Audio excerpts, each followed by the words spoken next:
Can you tell us where the phrase chancing your arm, we all say it all the time, actually comes from? Yeah, this is a good one. So in the, I think it was the 1500s, could be wrong, 15th century-ish, there was two Norman families that were feuding on the outskirts of Dublin, just by the old city walls. I do love a good feud. Good feud. So it was the Butlers and the Fitzgeralds. They're like a Hiberno-Norman family. And it got very, very bloody. And the Butlers retreated to St. Patrick's Cathedral in Dublin 8, because as we know, that's 1,000 years old in itself. The Fitzgeralds followed them down and said, you know what, we want a truce. I tell you what, just come out, swear we won't attack you. Of course, they didn't believe them.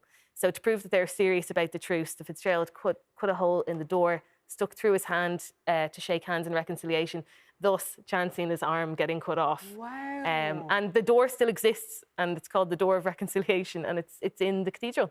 That is actually so Mad. interesting. And actually, Chancer probably comes from that too. Now that I think of it, Chancer. I always say that, but sure, we wouldn't even know. No, we